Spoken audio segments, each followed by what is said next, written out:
तो आज हमारे सामने एक बड़ा दिलचस्प क्रिकेट मैच का स्कोर कार्ड है। जी हाँ, ये 6 सितंबर 2025 का मैच है, बांग्लादेश और जनूबी अफ्रीका के दरमियान, T20 फॉर्मेट का। बिल्कुल। और इसके जो आदादो शुमार हैं वो देखकर ये अंदाजा हो रहा है कि ये कोई आम मैच नहीं था। तो आज हम इसी गैर मामूली मुकाबले का यूं समझें गहरा जायजा ले रहे हैं। मकसद यही है कि समझें कि आखिर हुआ क्या था उस दिन, कौन सी कारकर्दगियां नुमाया रहीं और मैच के अहम मोड़ क्या थे। तो चलें शुरू करते हैं बांग्लादेश की बैटिंग से। उन्होंने पहले बैटिंग की और स्कोर बोर्ड पर जो लगाया वो तो यकीन करना मुश्किल है। 20 ओवर्स में 8 विकेटों पर 388 रन्स। 388 T20 में ये तो बहुत ही ज्यादा है, मतलब एक पहाड़ जैसा स्कोर है। बिल्कुल पहाड़ जैसा। और कुछ इनफरादी स्कोर्स तो देखें, वो और भी हैरानकुन है।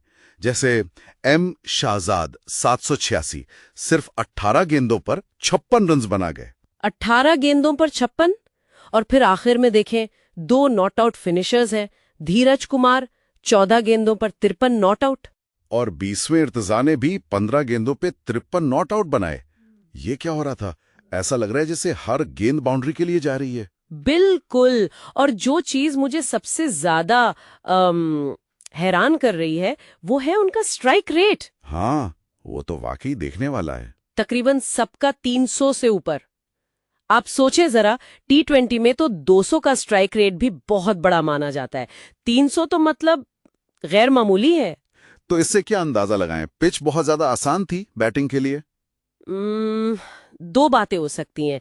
या तो पिच बिल्कुल ही फ्लैट थी, जिसे कहते हैं बैटिंग पैराडाइज, या फिर जनूबी अफ्रीकी बॉलिंग उस दिन शायद बिल्कुल ही लाइन और लेंथ से भटकी हुई थी। अच्छा, तो क्या बॉलिंग के जो आदाद शुमार हैं वो इस बात की तरफ इशारा करते हैं? जी हाँ, बिल्कुल करते हैं।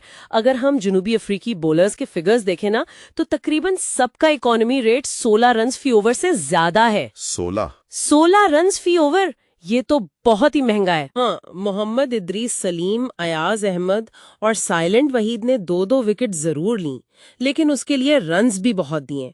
आप खुद सोचें, 20 ओवर में तकरीबन 400 रन्स बनवा देना। जी। ये साफ जाहिर करता है कि बॉलर्स पर शदीद दबाव था और वो बिल्कुल बेबस नजर आए। तो मेरा ख्याल है ये बैटिंग के लिए साजगार हालात और बॉलिंग की कमजोरी दोनों का मुरक्कब था। अच्छा, ये तो बांग्लादेश की बैटिंग थी। अब जरा दूसरी तरफ आते हैं। इतना बड़ा हदफ 389 का, इसके जवाब में जनूबी अफ्रीका ने क्या किया? क्या कोई मुकाबला देखने को मिला? मुकाबला? सच पूछें तो मुकाबले की तो बात ही नहीं है। उनकी इनिंग्स तो बिल्कुल ही, जिसे कहते हैं ना, पटरी से उतर गई। पूरी टीम सिर्फ 6.3 ओवर्स में 93 रन्स बनाकर आउट हो गई। सिर्फ 93 पर 6.3 ओवर्स में? ये तो मुकम्मल तबाही है। मुकम्मल तबाही। बल्कि एक वक्त तो ऐसा था कि 24 रन्स पर उनके 8 खिलाड़ी आउट हो चुके थे। 24 पर 8, यकीन नहीं आता। जी, ये T20 क्रिकेट में एक बहुत बड़ा कोलैप्स है। कुछ जारहाना शॉट्स खेले। अयाज अहमद 2, उन्होंने 16 गेंदों पर 55 रन्स बना डाले, जिसमें 7 छक्के भी शामिल थे। अच्छा, सोलो परफॉर्मेंस थी गोया। जी बिल्कुल। लेकिन इनके अलावा कोई दूसरा बल्लेबाज डबल फिगर्स में भी नहीं जा सका। बाकी सब तो बस आए और गए। तो इसका मतलब है कि बांग्लादेशी बॉलिंग ने कमाल कर दिया। बिलाशुबा। और उसमें भी एक नाम, वो सबसे नुमाया है, मलिक फवाद। मलिक फवाद? अच्छा, उनकी क्या आदादो शुमार थे? उनकी कारकर्दगी तो बस क्या कहें, गैर मामूली थी। सिर्फ 3.3 ओवर्स में 4800 रन्स देकर 7 विकेटें हासिल की उन्होंने। 7 विकेटें 3.5 ओवर्स में? ये तो... जी हाँ, ये T20 की तारीख के शायद बेहतरीन बॉलिंग स्पेल्स में से एक होगा। यकीनन होगा। और उनके अलावा? इनके अलावा मलिक शहजाद 786, जिन्होंने बैटिंग में भी अच्छा किया था, उन्होंने 2 ओवर्स में 28 रन्स देकर 3 विकेटें ली। तो यूं समझें कि इन 2 बॉलर्स ने मिलकर ही जनूबी अफ्रीका की बैटिंग को खत्म कर दिया।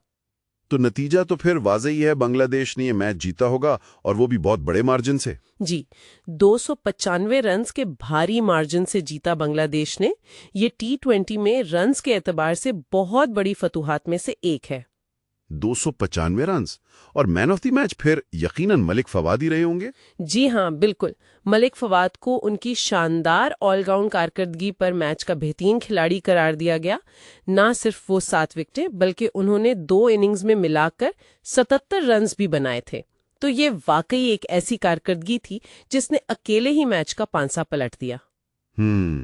यहाँ ना एक दिलचस्प सवाल जहन में आता है जी, क्या कि क्या इस तरह का स्कोर कार्ड, जहां एक टीम तकरीबन 400 बना दे और दूसरी 100 भी ना कर पाए, क्या ये T20 क्रिकेट के मुस्तकबिल की कोई झलक है कि बैटिंग का गलबा बस बढ़ता ही जाएगा, या ये सिर्फ एक जिसे कहते हैं वन ऑफ किस्म का मैच था? बिल्कुल, या ये सिर्फ एक ऐसा दिन था जहां सब कुछ एक टीम के हक में गया, मतलब पिच, बॉलिंग की मुकम्मल नाकामी और फिर एक खिलाड़ी मलिक फवाद, उनकी वो तारीख साज कारकर्दगी, ये सारे अवामिल शायद इकट्ठे हो गए। वाकई ये सोचने की बात है कि ये खेल किस तरफ जा रहा है, या ये महज एक दिन का करिश्मा था।